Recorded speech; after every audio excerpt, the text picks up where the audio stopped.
Hey everybody, it's Sonny Respiratory Flux. Call me Flux for short, or whatever you want to call me. Call me. I don't know.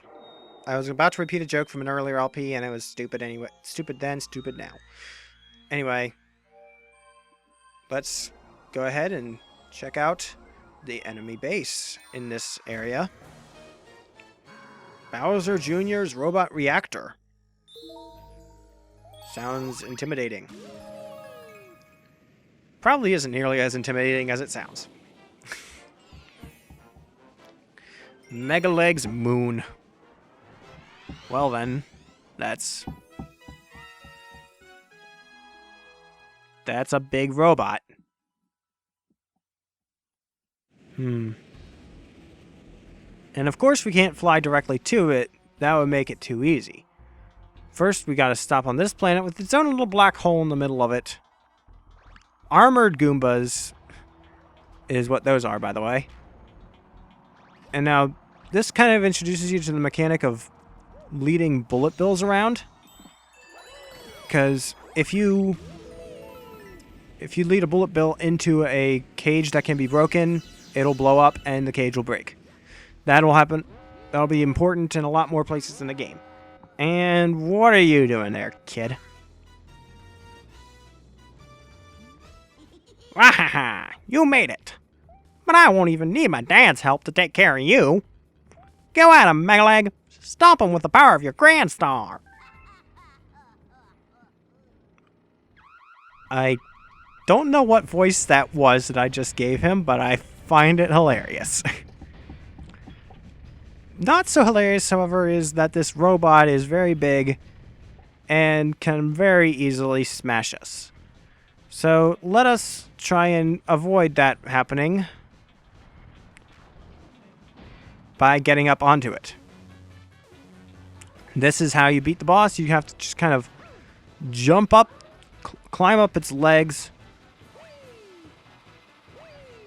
and get onto the top of it. It doesn't matter which leg you climb up, it'll have the same result anyway. Ow. That was not the intended result.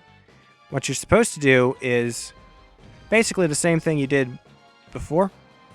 Just kind of lead the bullet bill into the cage. And that sets off kind of an emergency thing. Emergency security protocol. But essentially.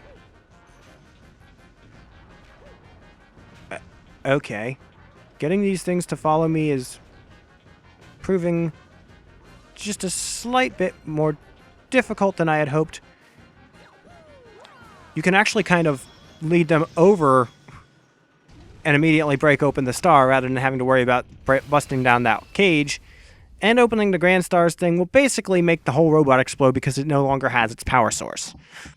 How that works, I don't know. But yeah, that was kind of a short mission, really. But with that, you got another Grand Star. And I gave Bowser Jr. a seriously strange voice. Ooh, the Toad Brigade ship is coming along fairly nicely, as you can see. And the star turns yellow. With the power of another Grand Star, we have opened another dome. This one over here. Lots of water. Galaxy complete.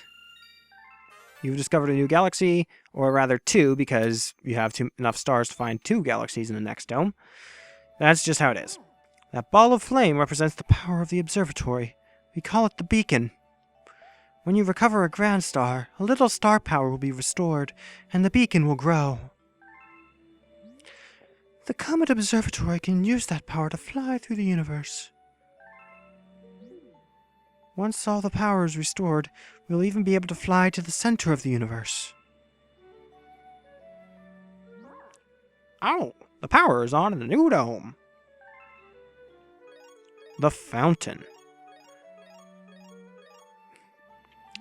Newly opened dome is called the fountain. It's really quite relaxing. By the way, have you looked at the map? It contains information about galaxies as well as domes.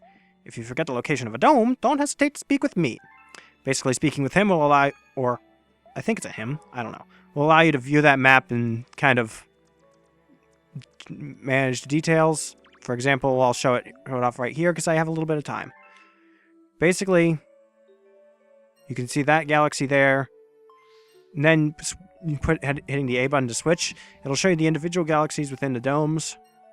If you tap like that, it'll show you details about them. Kind of general stuff. Galaxies that haven't been established will have that. Star list.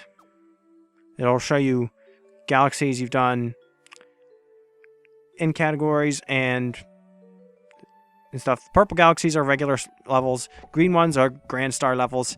And the yellow ones here are little bonus levels in your race times. You can take a screenshot of that and save it to your Wii message board, but that's kind of pointless at this point.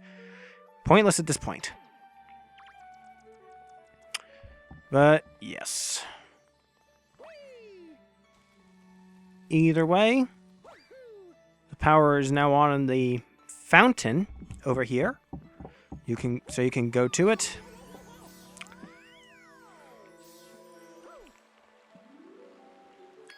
And yep. That's a lot of water. And let's check out what galaxies are here. Got a quick bonus level here, which is the Rolling Green Galaxy, and the next full level, the Space Junk Galaxy. I'll just do this one here, because, I don't know, whenever I see just one that's just a quick one-star, one-shot, one thing to do, I like to get it out of the way. And it's another gimmick level, so it shouldn't take that long as I don't have too much trouble doing it. Rolling in the clouds. Well, at least we're not rolling in the deep. Anyway, lame jokes aside, I'm gonna come here and meet another talking signboard.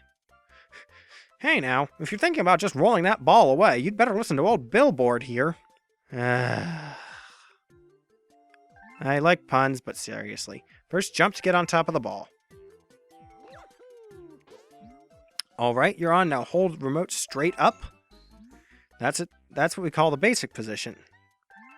From that basic position, tilt your remote to move the ball in the direction you're tilting. Press A to jump. If anyone gets any race, smoosh it. Smoosh it. Anyway, you'll learn more by doing it yourself. Good luck. Basically, you just kind of got to roll the ball through the level. The Rolling Green Galaxy name makes it sound a little bit like golf, and it sort of is, because you're trying to get the ball to the hole. But you're not... Otherwise, it's pretty much nothing like golf. On these little sections, you can actually point at the screen, but it's easy. But it's not really something you have to do. So in these levels, you don't tend to get a whole lot of star bits, because the main way you'd really get them is through the pointer, and you don't really have the opportunity to point at the screen quite in the same way as you would in a regular level, because you're tilting to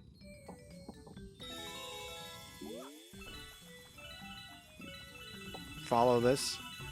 Oh, no. That wasn't me being bad. I got caught on a slope. You don't have to talk to Billboard again if you don't want to. I usually consider myself to be fairly decent at these levels compared to some people who have a lot of trouble with them, but they still have their tricky moments, and I was not really paying a whole lot of attention to the fact that slope went all the way onto the edge of the platform, which is a recipe for disaster. The more you tilt the remote, the faster you go, and I just jumped straight into that hole. I'm being very convincing of the fact that I claim to be good at these levels. Am I not? Oh well, let's play Curse.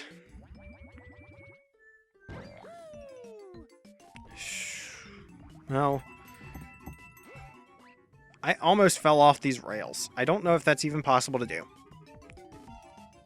The star itself is just kind of spinning. I would imagine it would be pretty nauseating to be in that star's position right now. The thing about these Goombas is that smushing them, just kind of rolling onto them, will give you a weird little hop that can kind of throw off your position. Those star bits from that coin are not worth it.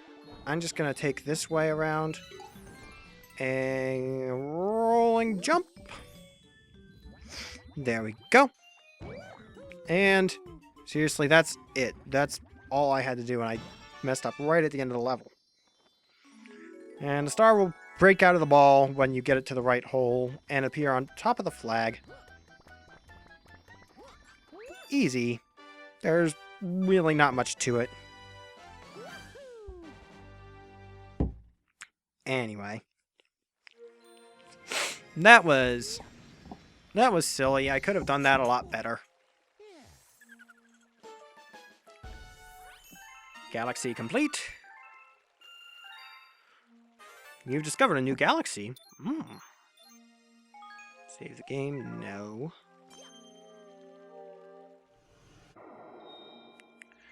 What's this one?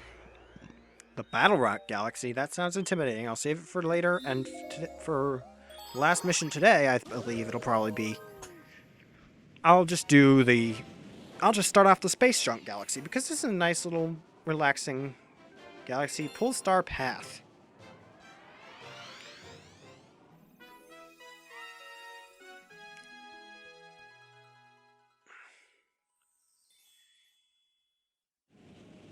This galaxy is pretty nice, honestly, for an early game galaxy. It's just kind of super atmospheric. And yes, there is gravity on this platform. There's arrows pointing into that center, but there's nothing you get for pounding it. That's... yeah. I don't know. I have never tried it before, so I didn't know if there was going to be. I didn't expect it to be anything.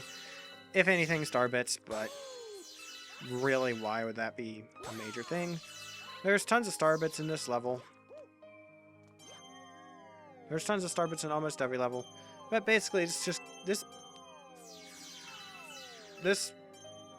level pretty much, the main gimmick as it showed is using pool stars to kind of go through long distances of open space, which can be sort of a frustrating mechanic in some ways, but in other ways I really like it. Also, my TV glitched again. Fortunately, I did not get hit while it did that. That's the third time it's done that. Second time in this recording, and then once in one of my Mario Party recordings. My capture card just does that to my TV sometimes, and I'm not sure how to keep it from doing that. Doesn't do it all the time, but I don't know.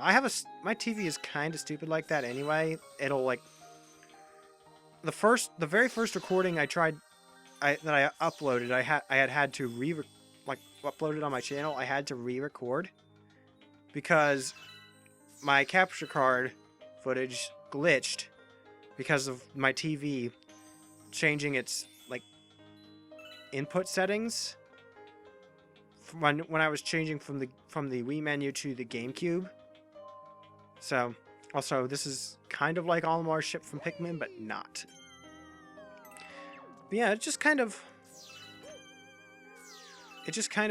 acted like it just kind of has a weird thing it does whenever it senses a change in its input. And for some reason, my capture card tends to make it sense that and occasionally just kind of freak out in as far as what kind of input it's sensing, more so than it does ever normally. So it kind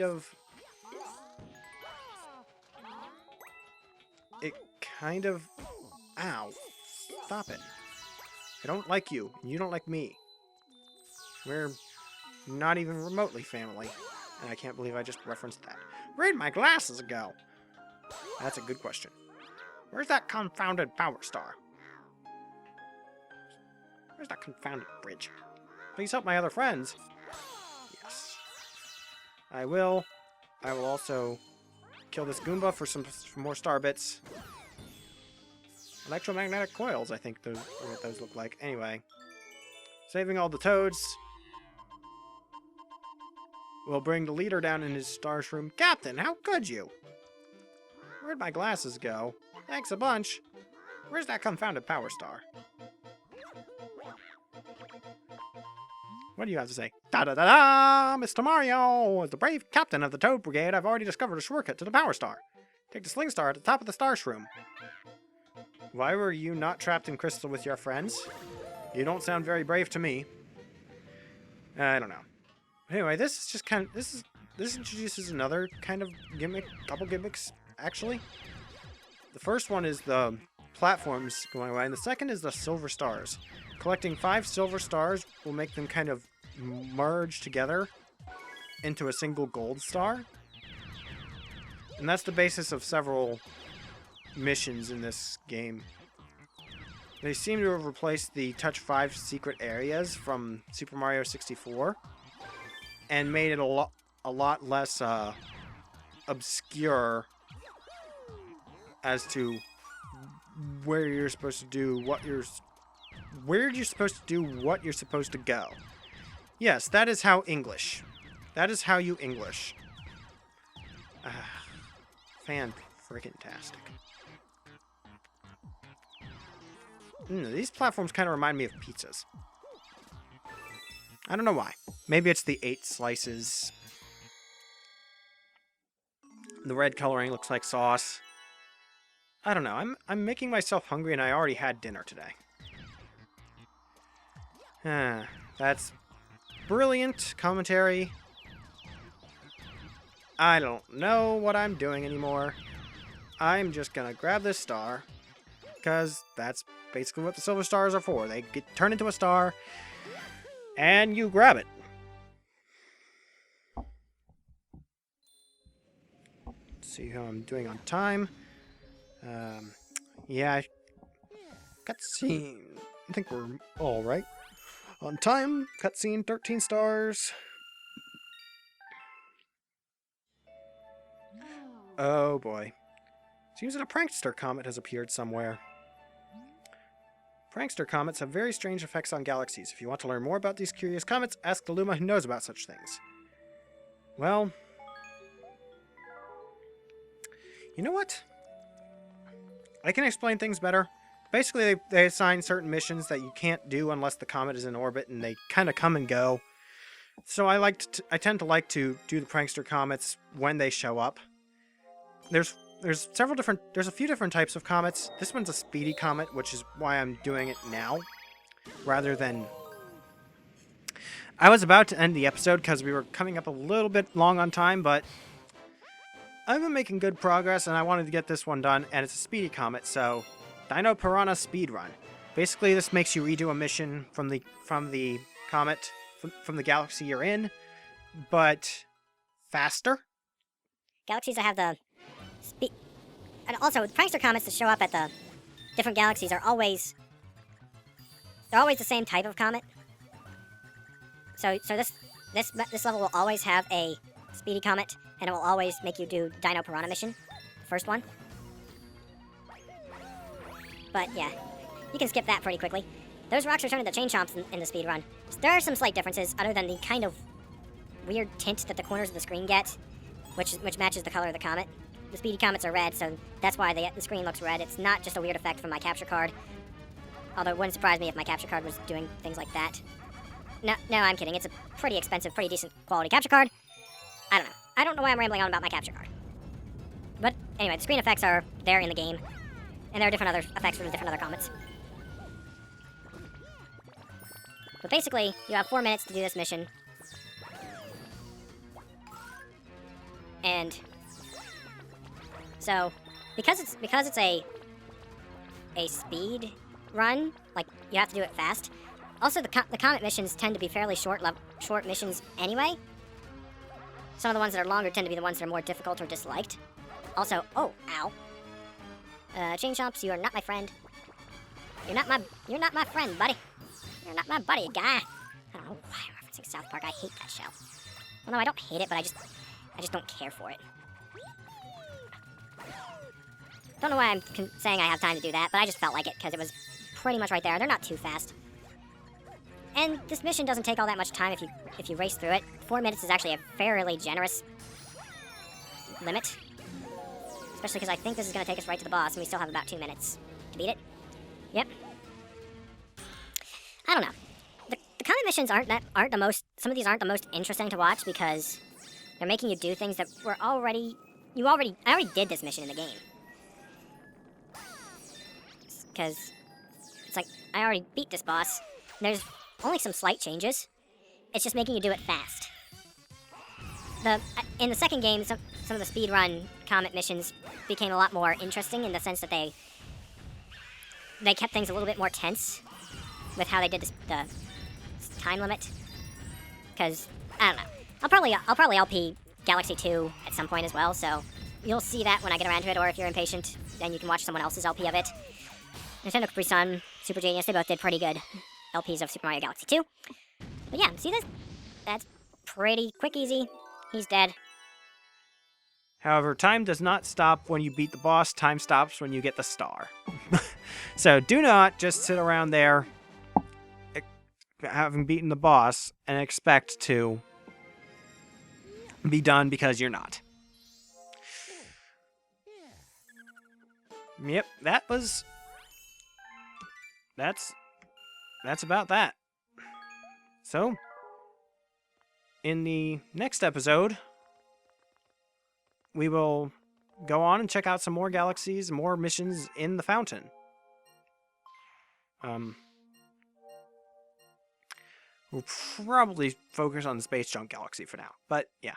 Anyway, in the meantime, comments below. Respond, vibrate, feedback, and resonate. Tell me how I did.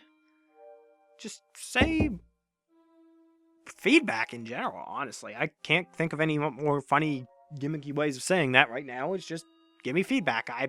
I really appreciate comments. But, yeah. So, and that being said, I'm going to end the episode here. Goodbye. That was odd.